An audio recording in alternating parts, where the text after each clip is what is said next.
ओम शांति।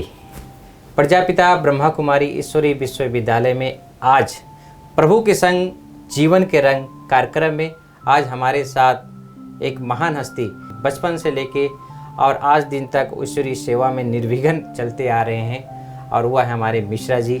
मिश्रा जी पिछले 28 सालों से ईश्वरीय यज्ञ में अपनी निस्वार्थ भाव से सेवा दे रहे हैं और आज्ञाकारी वफादार बनकर अनाज विभाग में अपनी सेवाएं दे रहे हैं।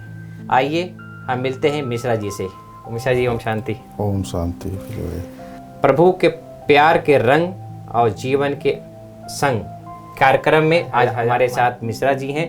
मिश्रा जी, आप कहाँ से ऐसे आए हैं और आपका मेन यहाँ आने का लक्ष्य और किस प्रकार से आपको प्रेरणा मिली वो आप यहाँ पर आए, थोड़ा उसके ऊपर आप अपना प्रकाश डालें।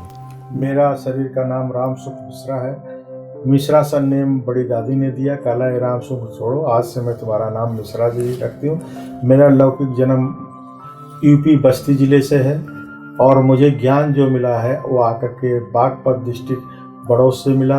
मैं बड़ौत में 89 से ज्ञान में निकला हूँ और 92 बाबा के घर में 1 मास के लिए सेवा के लिए आया था। अभी 1 मास मेरा पूरा नहीं हुआ और मैं बाबा के कंटिन्यू बाबा के यज्ञ में सेवा, पहले पांडव भवन दिया 4 साल, फिर इसके बाद 3 साल 4 ज्ञान सरोवर दिया, इसके बाद 1998 से लेकर यहाँ सेवा दे रहे हैं। अभी ज्ञान सरोवर और शांतिवन संभाल रहे हैं। मेरा लौकिक जन्म बस्ती जिला के हरैया तहसील में हुआ। मैं वहाँ पर 10वीं पढ़ाई करके फिर इसके बाद में बागपत डिस्ट्रिक्ट है, वहाँ बड़ौत है, वहाँ पर पढ़ाई करने के लिए पॉलिटेक्निक के लिए आया था। तो एक दिन मेरी तबीयत कुछ लूज थी तो मैं एक डॉक्टर की दुकान पे गया तो एक भाई वहाँ बैठे थे जिसका नाम था रामानंद जी। उन दवाई लेने के लिए आए थे तो मैंने उनका बैज देख करके बोला ये ओम शांति का क्या अर्थ है। तो उन्होंने बोला बेटा आपको पता नहीं है कि ये क्या चीज़ है। मैं कहा अंकल जी मुझे नहीं पता। कहा लगे आप कहाँ जा रहे हो। मैं कहा अंकल जी आज तो मैं थोड़ा फिल्म देखने जा रहा हूँ, आप बेटा टाइम दोगे। मैं कहा अंकल जी आप इतने प्यार से बोल रहे हो, मैं टाइम दूँगा लेकिन आज नहीं कल। ड्रामा अनुसार अगले दिन टाइम दिया तो जहाँ टाइम दिया हुआ था वो मेरे से पहले पहुँचे हुए थे। वहाँ बड़ो सेंटर में बाबा के कमरे में बिठा दिए। बाबा के कमरे में बिठाने के बाद वो चले गए तो मैं भाग आया। मैं कहा ये कहाँ बता दिए कि कोई ये पता नहीं कौन सा बाबा कैसा। फिर उन्होंने अगले दिन फिर बुलाया। फिर अगले दिन बुला करके वो सतगुरुवार का दिन था, मुझे याद है कि एक कन्या ला करके हमारे यहाँ क्या दिया जाता है, प्रसाद दिया जाता है ना, भोग, जिसे भोग कहते, वो भोग देने लगी, मुझे दृष्टि दे रही थी। मैं डर गया। मैं कहा क्या है ये दृष्टि क्यों दे रही, मेरे से लगता है कोई भूल हुई है, मैं गलती हुई। तो मुझे उन्होंने 2 दिन से कोर्स कराया। कोर्स कराने के बाद मैं उनसे भागता रहा। बाबा को जिनको अपना बनाना तो कहीं से ना कहीं बाबा बोलता है वो ढूंढ ही लेता है। एक हमारे पड़ोस में ब्रह्मा भोजन था और उस समय सादरा से प्रेम बहन आई हुई थी और उन्होंने भोग लगाया, ब्रह्मा भोजन किया। फिर अंकल जी मेरे पीछे पड़ करके जाके उस बहन से मिलाया तो बहन का इतना बढ़िया रिस्पॉन्स था कि भैया आप मुझे कुछ दोगे। मैं कहा बहन जी मैं पढ़ाई पढ़ रहा हूँ, मैं भला आपको क्या दे सकता हूँ, मेरे पास क्या है। कहा मैं मुझे पैसा कौड़ी आपसे कुछ नहीं चाहिए, फिर तो मैं दे सकता हूँ बहन जी। कहा केवल आधा घंटा का मुझे सही समय चाहिए, 7 दिन का। प्रेम बहन ने कहा कि आधा घंटा मुझे 7 दिन का को चाहिए, आप आश्रम पहना। मैं कहा बहन जी दे दूँ, मैं दे दूँगा। वो 7 दिन मेरे जीवन का ये अनुभव मुझे इतना बढ़िया रहा कि 7 दिन की बजाय मैं 121 दिन लगातार मुरली सुनता रहा। और मुरली क्लास में इतना नशा था कि 7 बजे मुरली सुनती होती, मैं 5:30 4 बजे। बाद में बाबा बोलता क्या है आपका सामना क्या करने की, पेपर लेने के लिए माया आएगी। तो आएगी तो ही जी, क्योंकि जब पुरुषार्थ हो गए, जैसे आपका पुरुषार्थ कब क्या पता चलेगा कि आप कहाँ तक पढ़ाई किए। क्या सुबह आ करके मुरली क्लास करता था, शाम को आदत पड़ी थी क्या पिक्चर देखने के लिए दोस्तों के साथ। पिक्चर तो क्योंकि 11वीं में पढ़ रहा था, सबका दोस्त था कि आज तुम्हारा नंबर, आज आपका नंबर, आज इसका नंबर, ऐसे करते हम लोग जाते थे। तो एक दिन किसी ने मेरी देख लिया और मेरी कर दी शिकायत। सेंटर पे बहनों से शिकायत कर दी। अब बहनों को शिकायत कर दे तो बहनें क्या करेगी? तो बाबा का मुरली के महावाक्य थे कि बच्चे बाइस्कोप नहीं देखना चाहिए। अब बच्चे बाइस्कोप नहीं देखना चाहिए, बहन जी रुक गई हुई मुरली पे। कल कौन बाइस्कोप देखना चाहता है, कौन नहीं देखना चाहता है। तो मैं क्या किया, मैं पीछे देखने लगा कि कौन भाई देखने जाता है। क्योंकि देखो वो व्यक्ति जो गलती किए होता है वो क्या करता है, इधर उधर देखता रहता कि कौन है, लेकिन निगाहें तो हमारे ऊपर थी क्योंकि कंप्लेंट हो चुकी।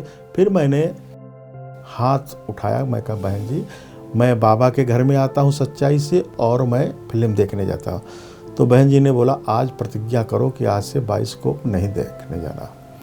मैंने प्रतिज्ञा किया कि आज से मुझे बाइस्कोप नहीं देखना चाहिए। सारा दिन अच्छी तरह से बीता, शाम मगन रहा, सब कुछ गया, पढ़ाई करके आया, सब कुछ किया।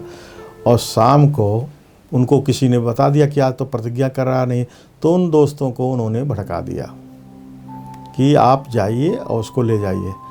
और आप आ गए तो मैं उनके साथ गया टाकीज में जा करके उनको पैसा दे करके, और इसके बाद और थोड़ा 5 मिनट देख करके मैं वापस बहाना बना के आ गया। तो फिर मैं गया नहीं, मैं आके कमरे में खाना पीना सो गया। मैं कहा 10 बजे आएंगे और जाकर तंग करेंगे, सो गया। तो अंकल जी हमारे जो थे उनको सिखाया हुआ था कि वो वापस आ गया तो उसको कुछ करो कि कल से नहीं जाएगा। ठीक है, उन लोगों ने क्या किया, दरवाज़ा पीटना, ये करना, उल्टा सीधा सुनाना, ये सब सुन, तुम ब्रह्मा कुमारी हो कि ये है फलाना, जो भी उनको उल्टा सीधा हुआ सो। मुझे क्या बोलते आधा घंटा तंग किया, मेरे सिर इतना दर्द किया गया। यूपी में कम से गमछा बांधते हैं, तो मैं सिर में गमछा बांध करके सो गया। मैं कहा रात को 10:30 बज रहा, कोई डॉक्टर नहीं मिलेगा, कहाँ जाऊँगा, सिर इतना दर्द हो रहा था। बाबा जैसे साक्षात्कार कहिए या क्या बोलते साकार में कहिए, आ करके बाबा हमें अपने गोदी में ले करके, जैसे माँ अपने बच्चों को गोदी में ले करके सिर से लाती है, ऐसे बाबा आ करके मेरे सिर पे हाथ रख करके और मेरा सिर दबा रहे हैं। रात्रि में रात को करीब 12-1 बजा होगा, इतना पहले तो इतना वो नहीं था। और मुझे क्या हुआ, उस दिन पूरी रात नींद नहीं आई, पूरी रात नींद नहीं आई। तो मैं रोज़ आश्रम पे जाता था 6 बजे, उस दिन नींद नहीं आई तो मैं स्नान पानी कर करके और घड़ी नहीं देखा, इतना उमंग था कि मैं चला गया अमृत वेला 3 बजे आश्रम में नींद नहीं आई तो मैं वहाँ पर चला गया और जा करके घंटी बजाया। बहनें उठी, एक कौन आ गया, तो मैंने आवाज़ दिया कि बहन जी मैं आया हूँ, टाइम तो होगा। कहलेंगे घड़ी देखा आपने? मैं कहा बहन जी मैं तो घड़ी नहीं देखा। कहलेंगे अभी 3-3:15 बजा, अच्छा अभी जाओ बाद में आना। फिर मैं 5 मिनट खड़ा रहा, मैं कहा ठीक है जाता हूँ, अब क्या करूँ, बहनों ने भी नहीं। लेकिन 5 मिनट के बाद बोला बहन कि आइए आप बाबा के कमरे में योग करिए, अमृत बेला का समय हुआ, आज अमृत बेला यहीं करो। अमृत बेला करके मुरली सुन करके इतना गदगद हुआ मैं कि बाबा ने उस समय रात को क्या बोला, बच्चे आज मेरी दाढ़ी की लाज आपने रखी, आज मेरी बात को रखा, बाबा का साथ तुम्हारे साथ है, क्योंकि आपने आज लौकिक तोड़ निभाया और अलौकिक में आ गए। तो उस दिन से ले करके मैं कभी भी नहीं भूलता कि बाबा हमारे साथ नहीं है। और हर चीज़ कोई यज्ञ से सेवा मिलती है तो मैं उसे निस्वार्थ भाव, स्वार्थ भाव से नहीं करता, निस्वार्थ भाव से सेवा करता और उसमें मुझे सफलता मिलता ही है। इस यज्ञ में मैं वैसे तो ज्ञान मुझे मिला था 89 में, लेकिन 2 साल के बाद वो भी मुरली के ही द्वारा मुझे आना हुआ। सबको होता ना कि पहले टिकट बना लेते, 2 महीना 3 महीना से तैयारी करते नहीं। जैसे आजकल मुरली में वरदान और स्लोगन आते हैं, वैसे 92 में आते थे, ये टाइटल्स आते थे। तो उस टाइटल में क्या लिखा था, जो विश्व सेवाधारी बच्चे होते हैं वो कल को और कैसे है नहीं देखते, वो सेवा के लिए निकल पड़ते हैं। मुरली क्लास पूरी हुई, योग हुआ, मेरे अंदर वो बात जमने लगी। तो उसी दिन एक पार्टी को आना था जिसमें एक भाई था, उसका टिकट कैंसिल था, वो था 11 जून का। पहले ना ज्ञान सरोवर था ना शांति वन था, केवल पांडव वन था। तो वहाँ 200 150 योग शिविर आते थे, 300 तो मैंने बोला कि दीदी अगर आप मौका हो सेवा के लिए 1 मास के लिए, लेकिन बोला भैया आप एक बार गए हो, दोबारा नहीं गए हो तो कोई शिकायत नहीं आनी चाहिए। मैं कहा दीदी आप ये विश्वास रखिए कि शिकायत आपको 1% भी नहीं मिलेगी। अगर 1% होगा तो जिस दिन आप बोलोगे मैं टिकट करा के आ जाऊंगा। लेकिन इसी बीच मैं आपको बता रहा हूँ, मैं जब पढ़ाई बीच में छोड़ दिया ये बाबा का, क्योंकि चाचा जी तंग करते थे, तो मैं बोला अब लौकिक पढ़ाई छोड़ करके मैं अलौकिक पढ़ाई पढ़ूंगा और ईश्वरीय सेवा करूंगा। तो मैं वहाँ एक चाचा जी मना कर दिए, पढ़ाई नहीं पढ़ो? नहीं, आश्रम पे जाने के लिए मना करते थे। अच्छा। तो आश्रम पे जाने मना करने के लिए मैंने बोला कि मैं अपने पैरों पर खड़ा होऊंगा, मैं लौकिक पढ़ाई ना करके जो भगवान आकर पढ़ा रहा मैं उसको पढ़ूंगा। अच्छा। तो फिर मैं जा करके वहाँ पर एक दुकान पे नौकरी किया। तो वहाँ जब दुकान पे करने लगा, मैं सवेरे टाइम पे जाता था, टाइम पे जाने के बाद सारी सेवा जो बताते उससे ज़्यादा करते था। तो उन लोगों को खुश हुए, कहाँ जाते हो? मैं उनको बताया, उनको आश्रम पे ले गया। आश्रम ले जाने के बाद फिर उनके पूरे सारे परिवार को दीदी के द्वारा मधुबन भिजवाया। मधुबन भिजवाने के बाद क्या हुआ उसमें मुझे प्रॉपर्टी, कोई सेंटर पर सेवा होती थी तो बहनें बोलती थी बाबूजी आज आ जा। नहीं बहन जी, मैं तो मिश्रा जी को छोड़ रखा हूँ, उनको बुला लो, वो चले जाएंगे, मैं छोड़ दूंगा। तो इससे मुझे दोनों पर लौकिक में नौकरी का पैसा भी मिलता था और ईश्वरीय सेवा भी होता था। मैं ये नियम बनाया था, सुबह मुरली क्लास, रात को चाहे जितना भी हो जाए, लेकिन मुझे सेंटर पे शाम को भी जाना है। और वहाँ के ब्राह्मण परिवार को बहुत प्यार मिला, सब कुछ किया। हाँ, तो बता रहा था कि जब वहाँ पर मुरली के महावाक्य थे कि मुझे विश्व सेवा के लिए निकलना पड़ता, बात हो गई। मैं यहाँ आया। दादी शांतामणि दादी जी जो सेवाधारियों को संभालती थी, दादी ने मुझे बोला आप जाइए कपड़ा प्रेस के लिए। मैं बोला ठीक है दादी, मैं कपड़ा प्रेस के लिए जाऊंगा। मैं कपड़ा प्रेस करने के लिए गया। वहाँ मैं 15 दिन कपड़ा प्रेस किया, प्रकाश भाई के पास वहाँ 15 दिन प्रेस किया। तो क्या होता था, हम लोग कभी खड़े होकर तो सेवा करते नहीं थे, और वहाँ खड़ा होकर सेवा करना तो मेरा पैर सूज जाता था। लेकिन मैंने कभी मना, मुझे तो ये डर लगता था कि अगर कुछ वो हो जाएगा तो बहन जी बोलेगी मेरा नाम बदनाम करा दिया, ये करा दिया। और 15 दिन के बाद मुझे जनक भाई के पास सेवा के लिए अनाज डिपार्टमेंट में भेजा गया। मैं हकीकत अनुभव की बात बताता हूँ, जब मैं शुरू दिन गया तो मुझे टाइम का नहीं पता था। कौन से सन की बात है? ये 92 की बात है। 92 में आप जनक भाई अनाज विभाग में जनक भाई के पास मैं गया। तो मैं जब उनके पास सेवा में गया तो सुबह तो मैं सही टाइम पे गया, शाम को मुझे आधा घंटा लेट हो गया। आधा घंटा लेट हो गया तो मुझे मतलब टाइम का डोजे मिल गया कि क्या बोलते हैं, आपको यहाँ सेवा करनी है तो टाइम से आना पड़ा है, क्योंकि और पंक्चुअलिटी करना है, क्योंकि नहीं बताया कि आपको सेवा करनी है तो टाइम पे आना है, टाइम पे, क्योंकि यहाँ सब टाइमिंग सेवा होता है। यहाँ 1 घंटा बाद, आधा घंटा पहले, ये नहीं, जो टाइम सेवा ये नहीं चलेगा। तो मैंने अपने जीवन का लक्ष्य बनाया कि मुझे टाइम से 15-20 मिनट पहले ही पहुँचना है। और वो जो पहले दिन की क्लास थी अनाज डिपार्टमेंट, वो लेकर के आज भी मैं वही चल रहा हूँ। कोई भी सेवा होती है तो मैं 15-10 मिनट पहले ही पहुँच जाता हूँ, क्योंकि मेरे ना पहुँचने से और किसी का कोई संकल्प नहीं चलना चाहिए कि क्या बोलते हैं, क्योंकि ब्राह्मणों के संकल्प क्या होते हैं, भक्ति मार्ग में क्या कहा जाता है, जो तपस्वी मुनि होते हैं उनकी के क्रोध सिद्धि स्वरूप होते हैं। तो हमारे ये जो भाई बहनें क्या है, ये भी एक ऋषि हैं। तो ऋषियों के अगर हमारे पर संकल्प चले जाए तो ऋषि से भी बढ़ के महाऋषि हैं। हाँ, ऋषि से बढ़ के महाऋषि हैं। तो इनसे अगर संकल्प हमारे प्रति चल जाए तो हमें कितना दुख होगा, और उन आत्माओं को दुख ना हो इसके लिए हमें पहले से ही एडवांस में सेवा के लिए उपस्थित हो जाते हैं। मैं जनक भाई के पास सेवा करता था तो मैं 3:15 बजे उठ जाता था।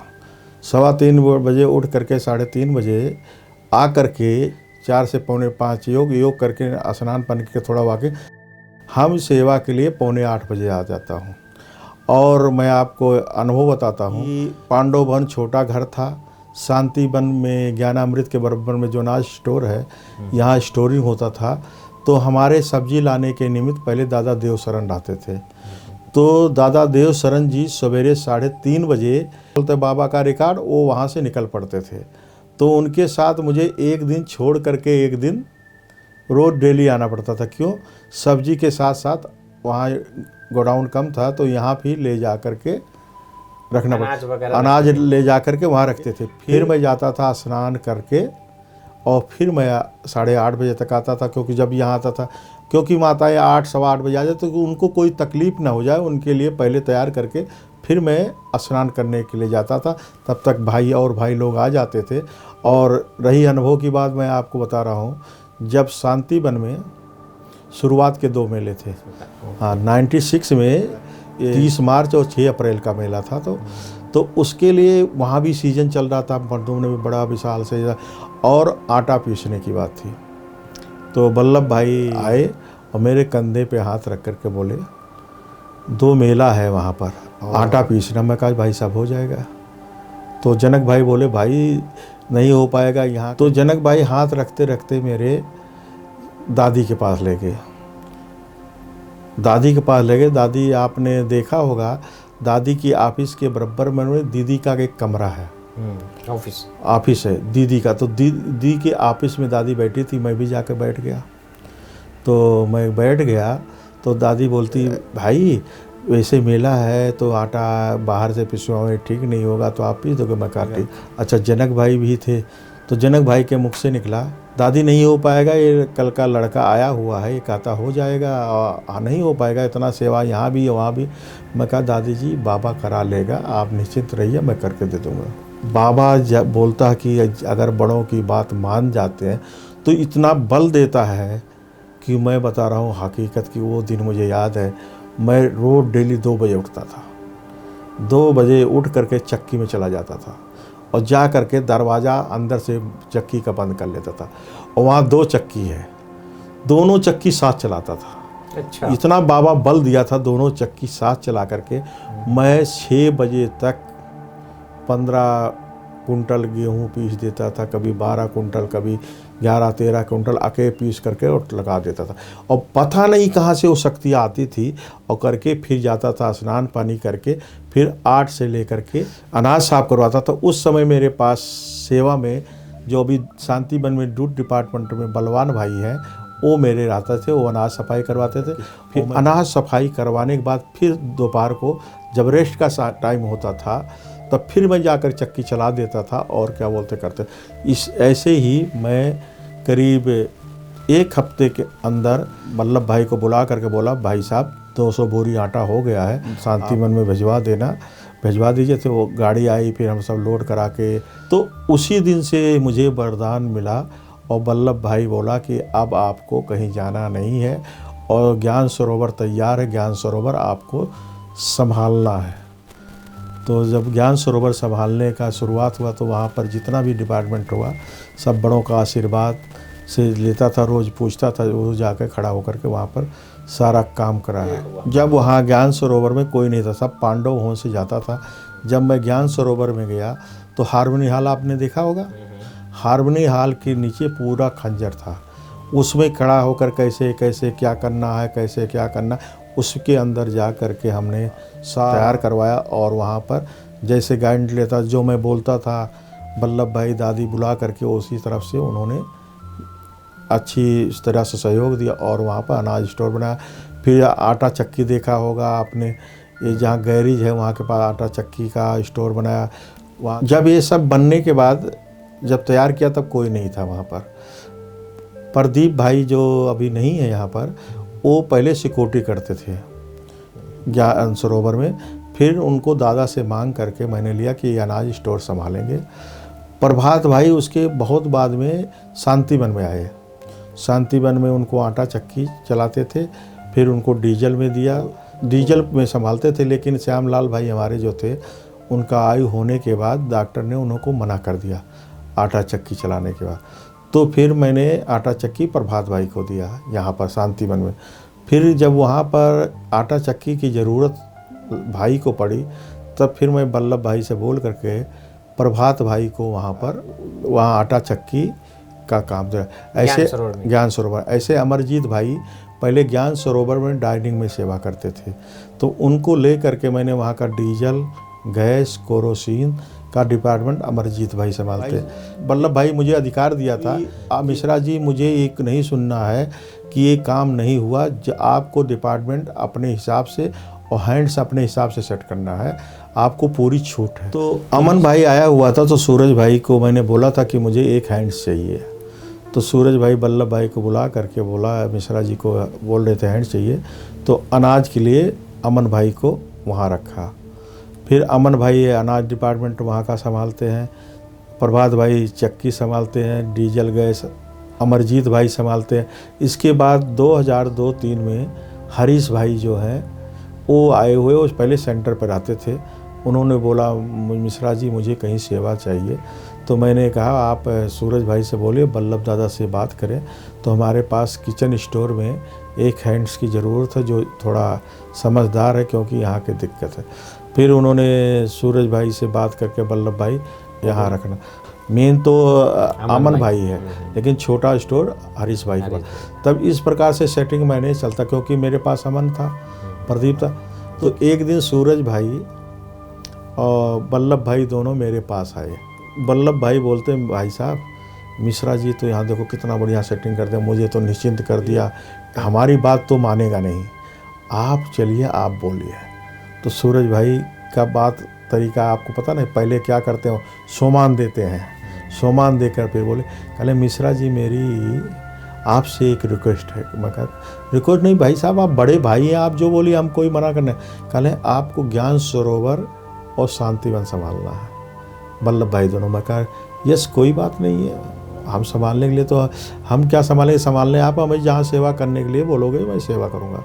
तो मैं वहाँ से सेवा के लिए आया, तो मैं आता था, सामान देता था और दिल नहीं लगता था, तो आया, सुबह आया शाम को चला गया, कभी एक दिन रुक के चला जाता था ऊपर।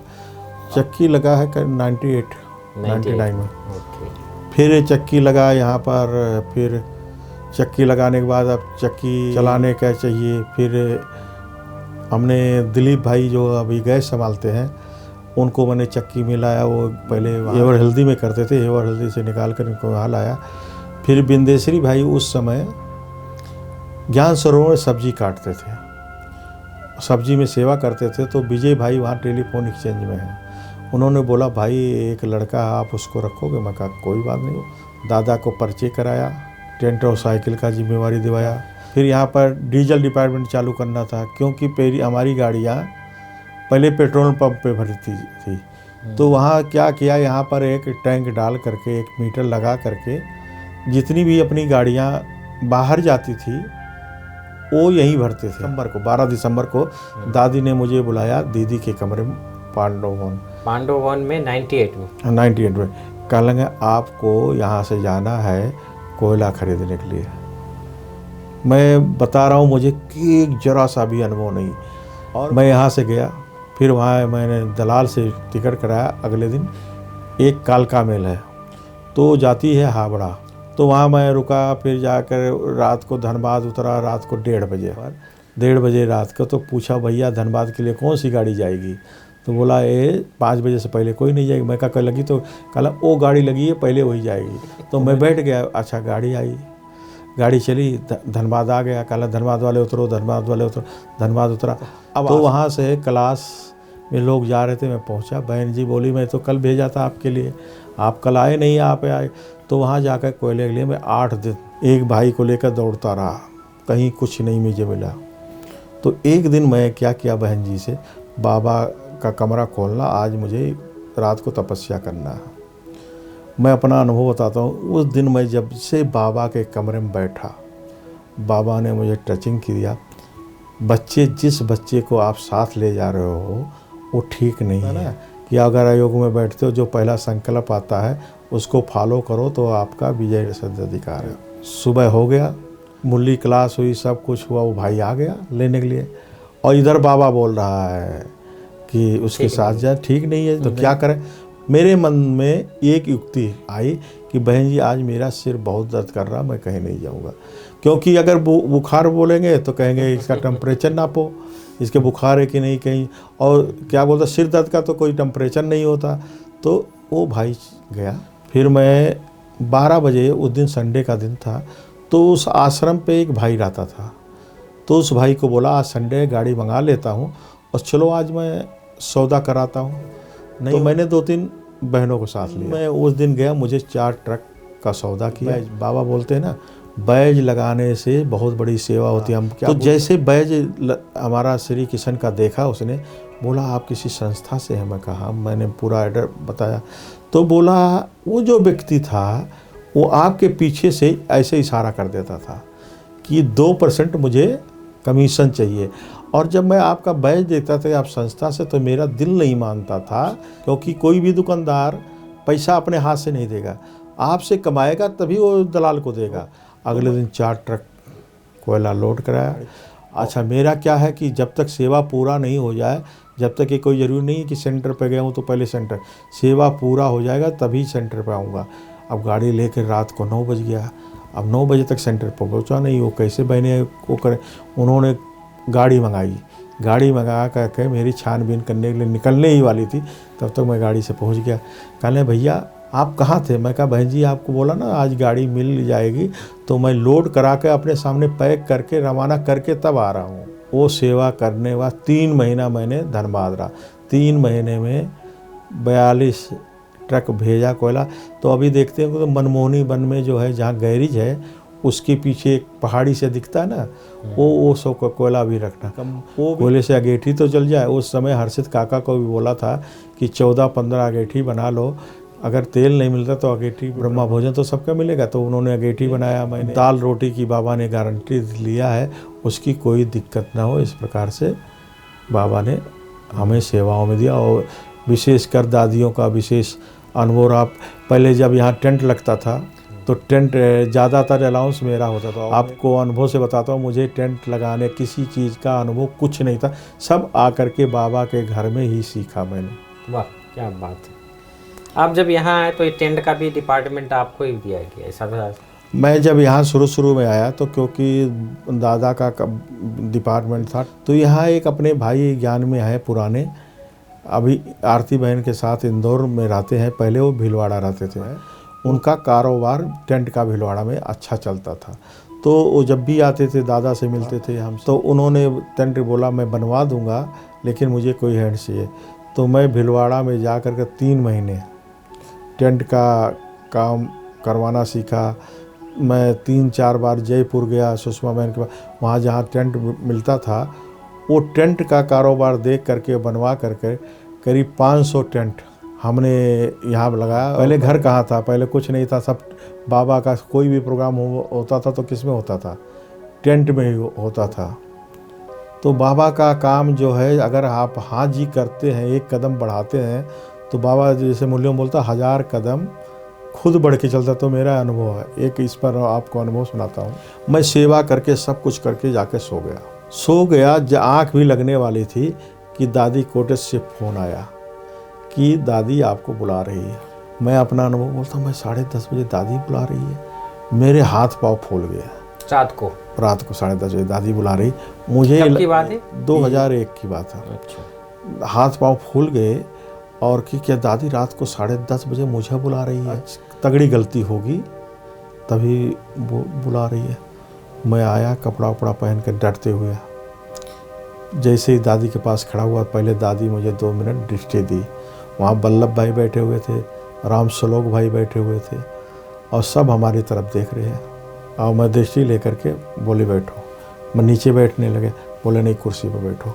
नहीं दादी आप लोग बड़े, नहीं दादी बोल रही ना बैठा। कहला मिश्रा जी एक सेवा है। मैं कहा हाँ दादी जी। कहने लगे कि आप जो है, बोला आपको टेंट लगाना। मैं कहा दादी लगा देंगे कोई बात नहीं। मैं बोल दिया लगा देंगे कोई बात नहीं, हो जाएगा। तब राम श्लोक भाई हंस के बोलते मुट्ठा हाथ तो फर दिया, फंस गया। तो दादी बोलते क्या फंस गया है? तो दादी बोली कर देगा ना भाई है। तो बोली टेंट लगाना। मैं कहा लग जाएगा। तो मैं नहीं समझ रहा था कि रात को लगाना है, क्योंकि इन लोगों की मीटिंग हो गई थी कि टेंट लगाना है। दादी जी बोली अभी रात को लगाना। मैं कहा ठीक है दादी जी हो जाएगा। तो मैं ये अनुभव किया उस समय कि जैसे दादी नहीं बोल रही है, बाबा दादी के द्वारा बुलवा रहा है। जैसे मैं गेट के बाहर आया, मैं थोड़ा टेंशन में था कि कैसे बोल तो दिया, कैसे रात को करूं। मुझे एक 20-25 का ग्रुप था जो कभी मेरे पास सेवा किया हुआ था। वो भाई बोला कि मिश्रा जी कहाँ जा रहे हो? मैं कहा भाई दादी जी ने ऐसी सेवा बोली है, अब रात को 10:30 बजे अकेला मैं क्या करूँगा? कहा लगा नहीं, हम 25 लोग आपके साथ हैं, चलो क्या बताओगे? मैं स्टोर में बैठाया एक भाई को, वो सामान देता रहा, अपने पास ट्रक लिया, वो आता गया। मैं तपस्या धाम से नारायण भाई निकल रहा था। वो बोला मिश्रा जी कैसे? मैं कहा ऐसे। मैं कहा आपको तो अनुभव है? कहा नहीं चलो मैं भी मदद कराऊंगा। तो उसका अनुभव, मेरा अनुभव और करने वाले को कराया, और जैसे टेंट आता गया वो करते।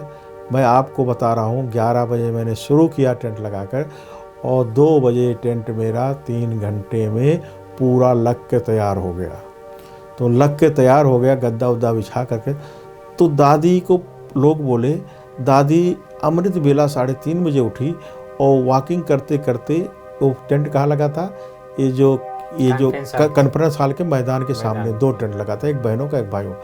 तो दादी सवेरे जा करके वहाँ देखा, देख करके बड़ी खुशी। जब मुरली क्लास हुआ सब कुछ, और मैं तो जा करके 2 बजे के बाद 3 बजे चाय बन जाती, चाय पी के एक गिलास सो गया। मैं उठा 8, सवा 8 बजे। फिर दादी ने बुलाया, बोला हो गया? मैं कहा दादी हो गया। कहना देखा हिम्मत रखा, मदद बाप करता है। तो मैंने बोला दादी ईमानदारी से बताऊं? कहला हाँ बताइए। दादी लेकिन अमृत बेला आज मेरा नहीं हुआ, क्योंकि मैं 2:45 बजे जाकर सोया और उठा मैं 7:45 बजे, अभी नहा धो के आया। कहला अच्छा देखो, आपने अमृत बेला वैसे तो छोड़ना नहीं, लेकिन आपका अमृत बेला नहीं हुआ, लेकिन जितनी आत्माएं, कम से कम 400-500 आत्माओं ने आकर सुख लिया, तो उनकी दुआएं तो आपको ना चाहते हुए लगी ना, तो उस दुआओं से आप पुण्य जमा होता। तो मैं बता रहा हूँ ऐसे होता होता यहाँ कुछ अनाज खराब हो गया था। तो सुबह 5:45 बजे लाइन थी, घंटी बजी हमारे कमरे में, वहाँ तो लाइन सबके दिया जाता था ज्ञान सरोवर। तो ये आया कि दादी आपको मुरली क्लास के बाद मिलना चाहती है पांडव भवन में। तो मैं पांडव भवन में गया, तो वहाँ देखा राजू भाई बैठे, शांतामणि दादी बैठी और चंदमणि दादी बैठी, ऐसे सब बैठे हुए थे। मैं कहा क्या बात है, कौन सी मुझसे गलती हो गई या बुलावा? और मैं तो डर गया कि पहले आके सब लोग दृष्टि दिए, 15 मिनट दृष्टि देकर बोले आपको नीचे जाना है। बड़ी दादी बोली, वल्लभ भाई बोला है कि दादी आपकी ही बात मानेगा, आप जो कहो जैसा। तो मैं कहा दादी जी आप यज्ञ के मालिक हो, जो कहोगे। फिर मैं रह गया कि दादा को बताया नहीं। तो मैं दादा को फ़ोन किया, दादाजी दादी बोल रही नीचे जाओ, आपको नीचे हो ज्ञान सरोवर। कहा हाँ दादी मालिक है, जो दादी बोलती है उसमें हमारा भी है, आप दोनों जगह को संभालो।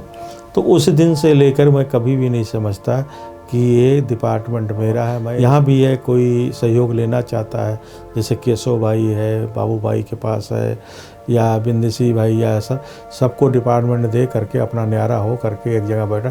अगर कोई ज़रूरत पड़ती है या पांडव भवन में किसी, तो मैं उसके लिए हमेशा हाँ जी का पाठ बजाते हुए सेवा दे रहा हूँ, क्योंकि मैं ये नहीं समझता यह है बाबा का सामान है, बाबा के बच्चों में लगे, ये मेरी अंदर से शुभ भावना रहती।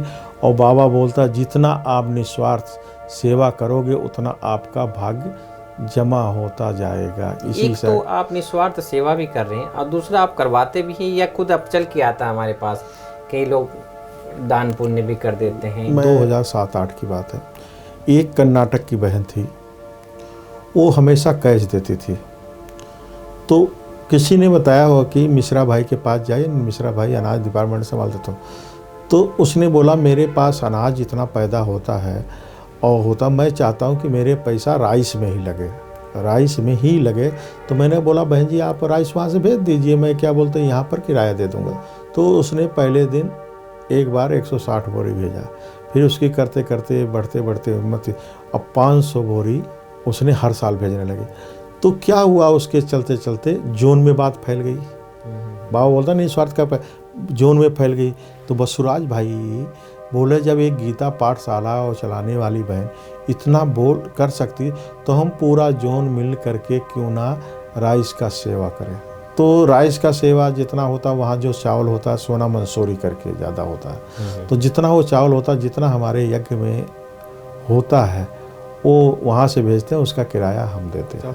तो हम किसी से ये नहीं बोलते कि आप पैसा ही करो, हम उनको टारगेट देते हैं कि ये चीज़ यज्ञ में बाबा के लगता है, आप जितना भी दे सकते हो। मैं कोई उनके ऊपर प्रेशर नहीं डालता कि आप इतना कर दो, इतना कर दो। जो आपको करना, 1 बोरी 2 बोरी 4 बोरी जो भी करना। और हकीकत मैंने अनुभव किया, किसी से आप पैसा लेते हैं तो उतना उनकी भावना नहीं बैठती है। साथ बूढ़ी बूढ़ी माताएं आती हैं, भैया मुझे 1000 रुपये बाबा के यज्ञ में देना, मुझे ये करना। तो मैं उनको अपने भाई को भेज करके, अपने पास गाड़ी है उसमें बिठा कर उनको भेज देता हूँ।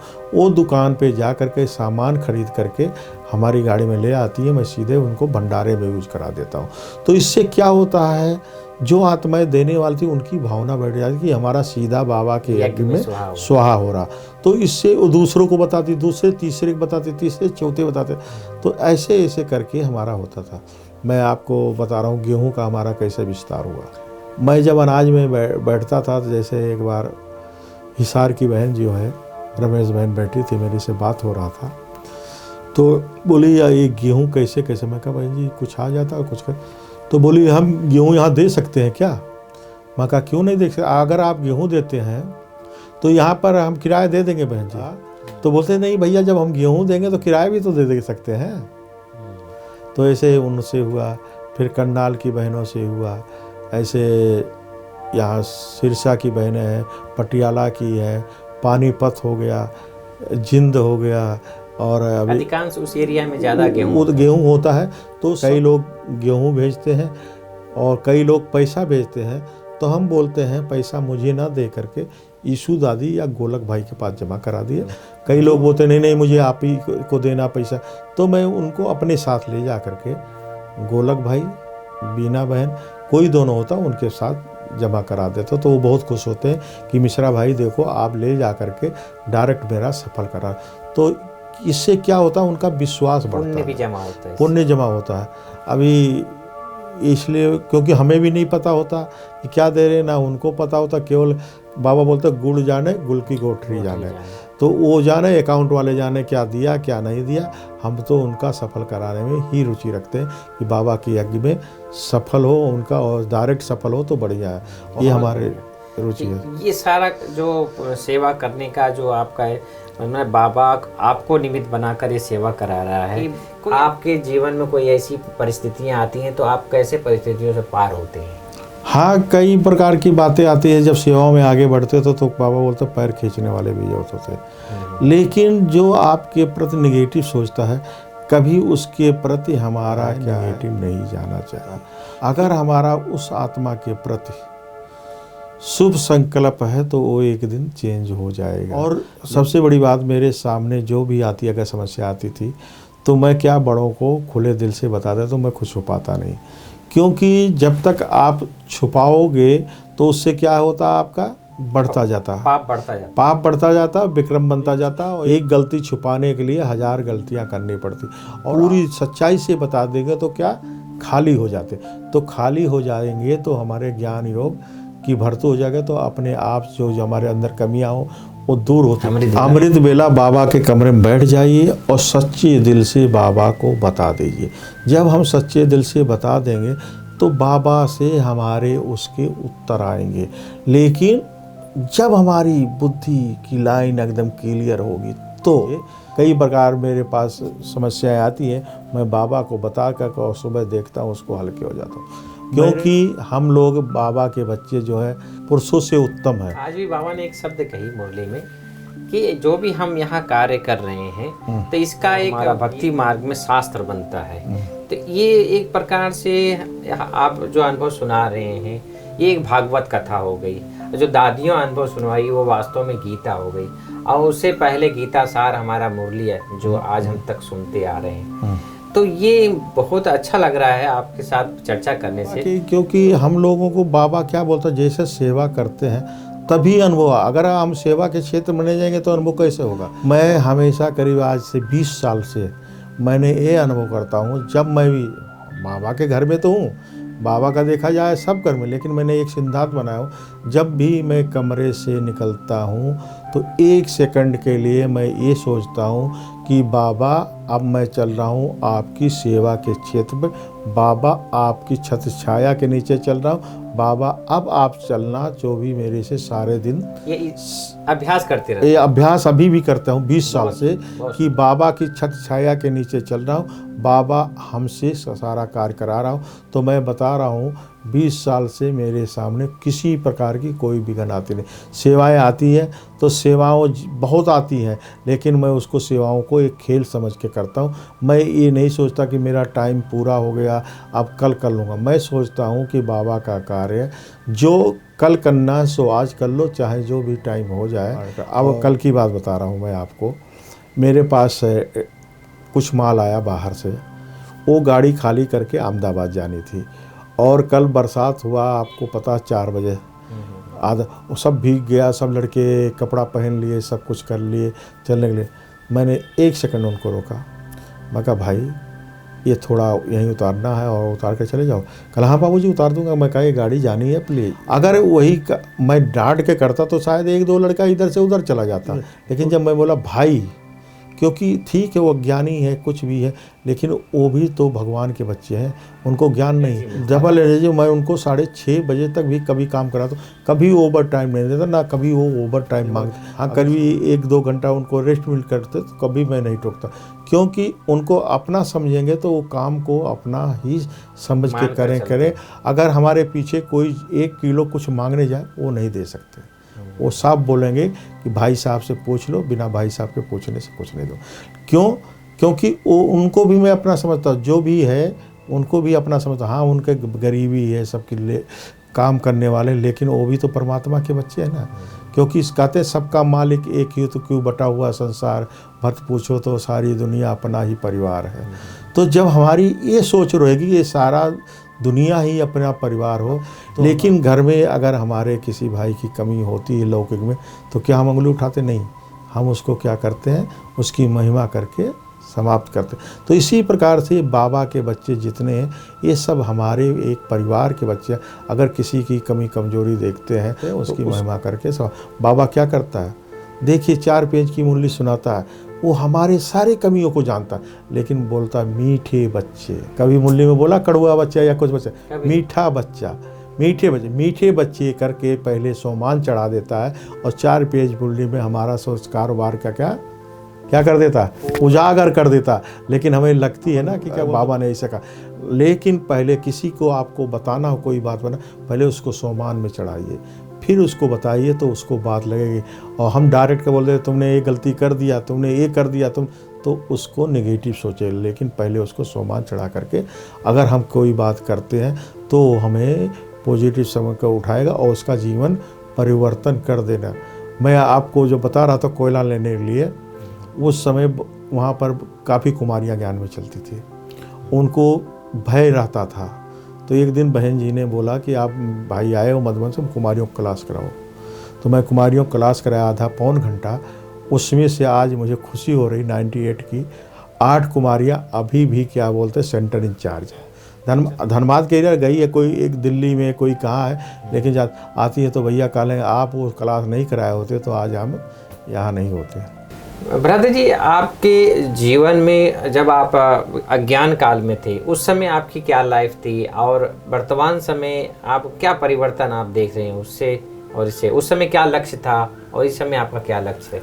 मैं जब शुरू में पढ़ता था तो मैं झगड़ालू बहुत था, हर बीच में पड़ोसी लड़कों को पिटाई कर देता था, ये कर देता था। इसी कारण वहाँ से मेरा नाम कटवा करके चाचा जी के पास करवा दिया गया कि क्या गांव से दूर रहेगा तो कोई ना पड़ोसी को मारेगा ना मारेगा, वहाँ तो अकेला रहेगा। बाबा जिसको अपना बनाना होता है वो कहीं से ना कहीं खींच कर ले जाता।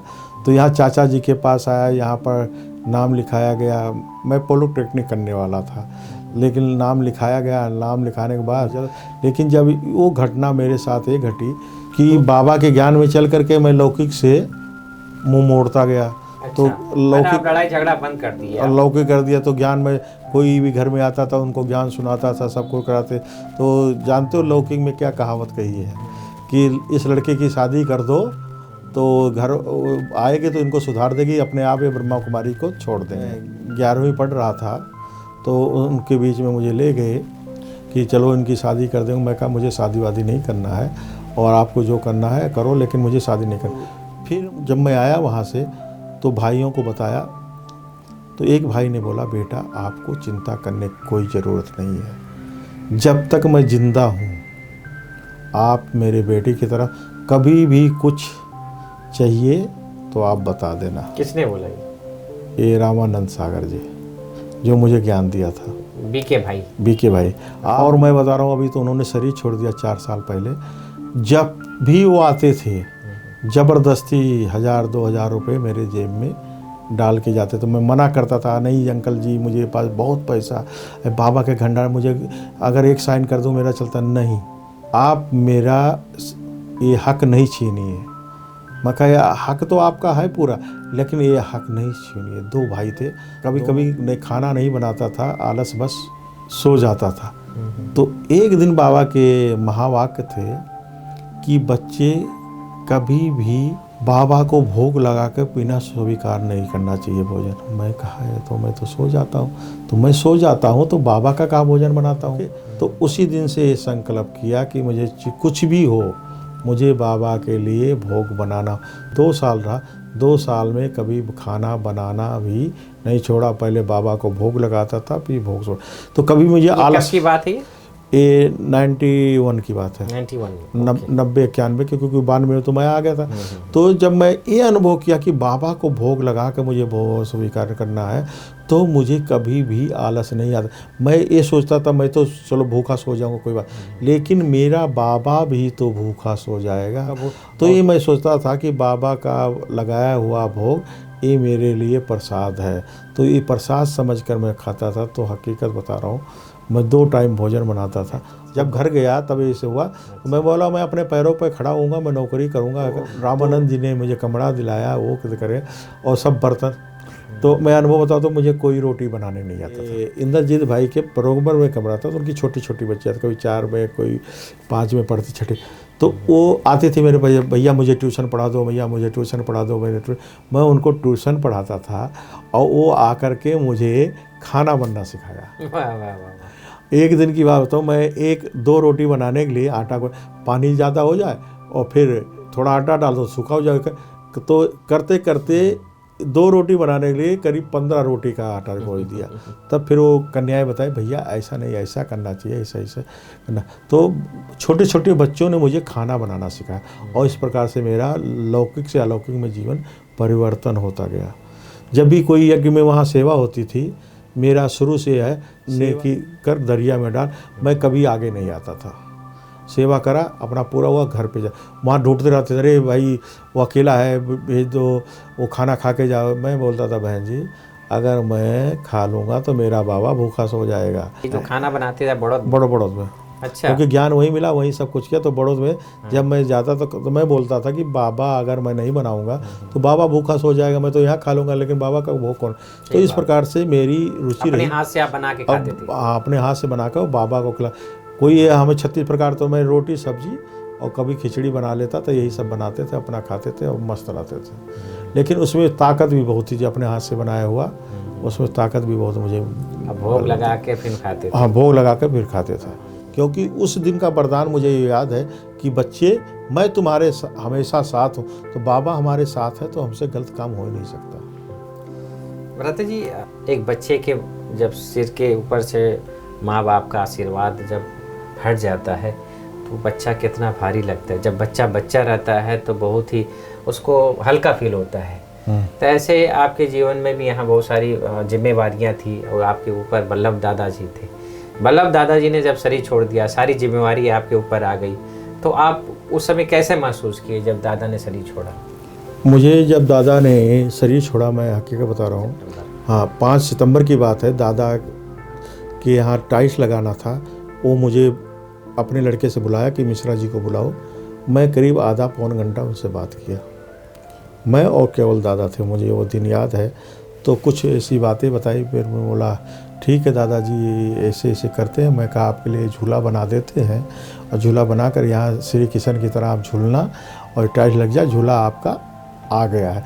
1-2 दिन में टाइल्स लग जाएगा। लिटरेचर के ऊपर लिटरेचर के ऊपर जो रहते हैं तो उन्हें ला के बन के तैयार हुआ सब कुछ। लेकिन उसी दिन मैं जैसे कमरे में आता हूँ, आधा घंटे बाद मुझे खबर आती है कि दादा के पास बुखार हो गया। फिर मैं डॉक्टर कृष्णा को लेकर गया, अनिल भाई को लेकर गया वहाँ, ठीक है। फिर खाना वाने खाद बाद की तबीयत इनकी ढीली, इनको ले जा कर के हॉस्पिटल में ले जाओ। मैं हॉस्पिटल में 3:30 बजे गया, ग्लोबल में भर्ती करा के मैं वहाँ से करीब आया 8 बजे रात को। मैं 6 तारीख को गया, 6 तारीख को जा कर के मैं वहाँ पर गया, सारा दिन रहा। दोपहर को आधा, फिर शाम को दोनों टाइम जाता था। फिर 6-7 गया। 8 तारीख को रामेश्वर भाई बोला आज मैं सवेरे जाता हूँ। मैं कहा ठीक है। तो वहाँ गोलक भाई और राजेंद्र भाई आए, कहने दादा की हालत बहुत ख़राब है और डॉक्टर सचिन छुट्टी नहीं दे रहा। और रामेश्वर ने मुझे फ़ोन किया। मैं कहा ठीक है। मैं डॉक्टर बनारसी से बोला, वो लोग बोले बनारसी, डॉक्टर फ़ोन भी नहीं उठा रहा। मैं डॉक्टर बनारसी से उठा। फिर मैंने डॉक्टर प्रताप मेहता से बात किया कि दादा की तबीयत ख़राब हो रही है, ऐसे ऐसे हो रहा, तो मुझे अहमदाबाद ले जाना, और सचिन डॉक्टर को बोलिए कि छुट्टी दे दे और मुझे जैसे भी हालत में मुझे ले जा। करते कराते वहाँ से 12 बजे छुट्टी हुई डॉक्टर की। मैंने छुट्टी कराया, एम्बुलेंस लिया, और यहाँ आते यहाँ 1:30 बजे जा करके मैं पौने 6 बजे अपोलो हॉस्पिटल में भर्ती कराया। और जा करके उनको भर्ती कराया तो सीरियस था। इसके बाद फिर ठीक हो गए। और उसको तो मैं कहा दादाजी आप कैसे हो? कहला ठीक है। तो बोलते मिश्रा जी आप कैसे हो? मैं कहा दादाजी मैं तो ओके हूँ। तो भरत भाई को देखते ही दादा बोला भरत भाई आप कैसे हो? कहला दादा मैं ठीक हूँ, आप कैसे हो? कहला हम तो ठीक हैं, हमें क्या हुआ है? अच्छा ठीक है। 9 बजे वो भाई दादा से मिल के चला गया, और हम बाहर आकर के बैठ गए। बैठने के बाद 9:30 बजे उनको एक झटका आया, और डॉक्टर लोग दौड़ा पड़े, तुम बाहर बैठे, मैं भी जा, लेकिन वहाँ आपको जाने नहीं देते। लेकिन मेरा दिल नहीं माना, मैं बाहर खड़ा रहा। तो डॉक्टर ने मुझे हटा दिया। फिर बोला सीरियस है, ठीक। फिर 15-20 मिनट के बाद बोला नहीं अभी नॉर्मल हो गया, ठीक है। फिर ठीक हो गया, सब कुछ ठीक है। इसके बाद मैं बैठ गया। फिर आधा घंटे के बाद फिर झटका आ गया। तो झटका आया, फिर उसने डॉक्टर ने बोला कि भाई मैं बहुत कोशिश किया तो, लेकिन वो बचे नहीं। तो मैं बता रहा हूँ मुझे इतना सदमा लगा। और फिर मैंने डॉक्टर से बात किया, डॉक्टर बनारसी से बात किया। करते करते वहाँ से 10:30 बजे करते मुझे 1 बज गया। 1 बजे वहाँ से लेकर के बाडी में चला सुबह। हाँ, सुबह 5 बजे ग्लोबल हॉस्पिटल में बाडी रख करके फिर मैं नीचे नहा धो करके फिर निर्भय भाई के पास उनको किया। तो मेरा उस दिन मेरा सोच एकदम बंद हो गया था। बता के फिर सब लोग बोले नहीं मिश्रा जी आप हिम्मत रखो, आप नहीं करोगे तो कौन करेगा। फिर 5 मिनट में जा करके तपस्या धाम में बैठा, 5 मिनट बाबा को याद करके आया। 9 बजे सवेरे बाबा बोला बच्चे आप हिम्मत रखो, मददबाज करें। मैं पूरी तैयारी करवा करके सब कुछ करके, लेकिन मैं आपको अनुभव बोलता हूँ मेरा सब ने मदद की। मैं कहा मोहनी बहन से जब वहाँ से बाड़ी लेके जाए, मुन्नी बहन जी मुझे इच्छा है कि दादा की बाडी वहाँ से लाया जाए क्या, मनमोहनी बहन से, क्योंकि दादा ने मनमोहनी बहन में भी सेवा की। कहला आपको मिश्रा जी छूट है, जहाँ से मर्जी वहाँ ले जाइए। तो मैंने संकल्प भी नहीं किया था किसी प्रकार की। तो फिर लाया अंतिम समय, जब दादा की बाडी क्या नाम है तपस्या धाम के वहाँ रह गया, तब दादी जानकी आकर के बोली बल्लभ आकर के मुझे छोड़ के चला गया, आप कौन है। फिर दादी बोली कि बल्लभ के पीछे कौन है यहाँ निमित्त संभालने वाला, हाथ उठाओ। तो मैं तो कुछ नहीं, हमें तो हकीकत बता रहा हूँ। फिर मुन्नी बहन और निर्भय भाई ने सुधीर भाई को इशारा किया कि मिश्रा जी को बुलाओ। तब सुधीर भाई बोला मिश्रा भाई आगे आओ और आ करके आप कुछ बोलो। तो मेरे से यही निकला कि जो दादा की आशाएं पूर्ण नहीं हुई है उसको मैं पूर्ण करने की फुल कोशिश करूँगा और उनके कारोबार को आगे बढ़ा।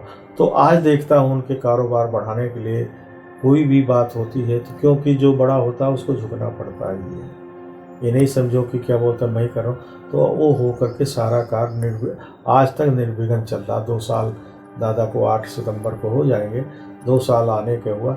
लेकिन दादा का जैसे करा हुआ, जैसे कुछ विधान बनाया हुआ, सब लोग बोले ये है वो।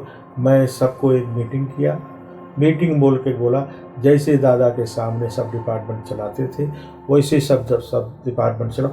अगर मेरे लायक कोई सेवा हो तो बता देना, मैं किसी के डिपार्टमेंट में इंटरफेयर नहीं करने वाला हूँ। भ्राता जी, आपके जीवन में ऐसा भी कोई ऐसा बचपन का दिन हो जो आप भगवान के प्रति आप आस्था विश्वास ऐसा कुछ रखते हैं?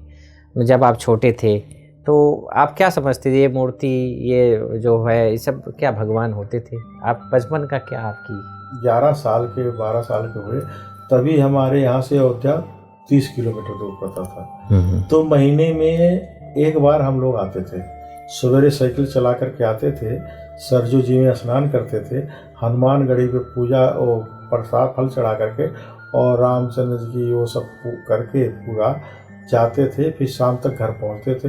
हनुमानगढ़ी प्रसाद तो हम लोग हनुमान जी को मानते थे और एक रामचंद्र जी को हम मानते थे और उन्हीं की पूजा पाठ हम लोग करते थे। घर में भी उन्हीं का पूजा पाठ, ज़्यादातर हमारे पिताजी और सब शिव को मानते थे। अच्छा।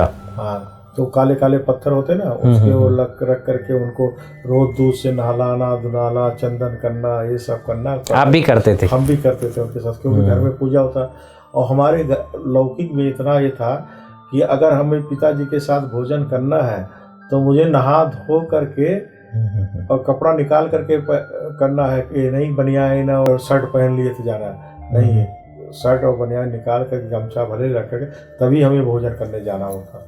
अच्छा। हाँ, इतनी साफ सफाई उस समय? भाई इतना कि अगर हमारे वो चप्पल या जूता हो वो लेकर के घर के अंदर नहीं जा सकते थे। वाह। आज जिस प्रकार से विज्ञान इतना ऊंची प्रगति पे चल चुका है, टेक्नोलॉजी ये बढ़ती जा रही है, तो आपने कभी ऐसा अपने सोचा नहीं कि हम यूथ एज में कुछ हम अलग काम करें, कुछ अपना बाहर का जो है धन कमाए, या ऐसा कुछ आपके मन में विचार नहीं आया? मेरा तो यही है, जब से मधुबन में आया 2 चीज़, एक बाबा न दूसरा कोई।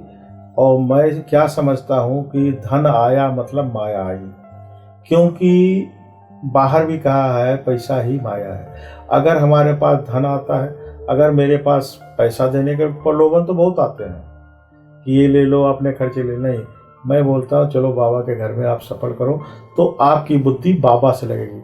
आप अगर हमें दोगे तो आपकी बुद्धि हमारे से लगेगी। लेकिन बाबा बोलता है सबका हमें कड़ा दाना सफल करवाना यज्ञ में, इसलिए मैं किसी से 10 रुपये भी लेने की कोशिश नहीं करता हूँ। कहते हैं ना, एक का चोर लख का चोर। तो अगर कोई बाबा के यज्ञ में देता तो मैं सारा उसको सफल बनाने का कोशिश करता हूँ। 100% यज्ञ के जो भंडारी उनको दिलाने का कोशिश करता हूँ। बहुत बढ़िया।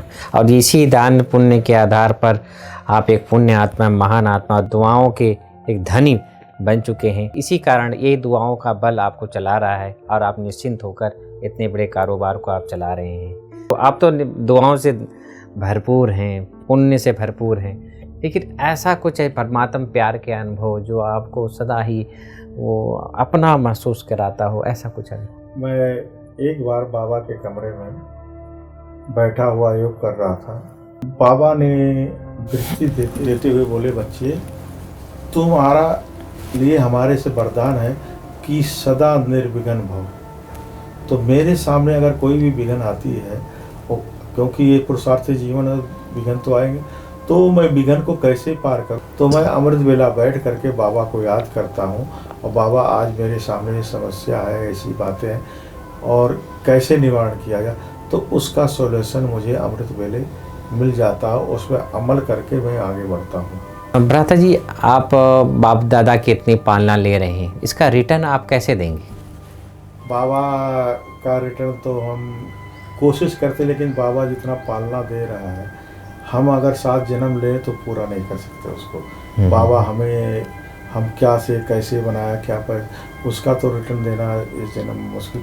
लेकिन मैं 20 नाखून से जो लगा करके कोशिश करता हूँ कि ईमानदारी वफादारी, बाबा के घर कोई बच्चा देता है तो मैं आपको अनुभव सुनाता हूँ। जब मैं देखता हूँ कोई बूढ़ी माताएँ आधा किलो 250 ग्राम चावल ले करके बाबा के भंडारे में, बोलती भाई ये बाबा के भंडारे में मुझे सफल करना। तो मैंने वहाँ एक टब रखा हुआ है, उसमें सबको डलवाता हूँ मैं, यहाँ रखो यहाँ सब। जब ग्रुप चला जाता तो मैं उसको सफाई करवा करके, बाबा ने बोला हर एक बच्चे का कड़ा दाना सफल करना है, क्योंकि मूल्यों में बाबा बोलता ना, तब बाबा के पास कोई नहीं था तो किसका याद करता है? बाबा गुड़गांव की माताओं को याद करता है। तो मैं देखता हूँ गरीब गरीब माताएं आती हैं, कोई आधा किलो, कोई 1 किलो, कोई 250 ग्राम ला कर बाबा के, तो उसको कैसे सफल किया जाए मेरे अंदर में ये रहता है। कई लोग होते ना, अरे क्या लाए आधा किलो गौशाला को दे दो, नहीं, ये बाबा के यज्ञ में सफल कर।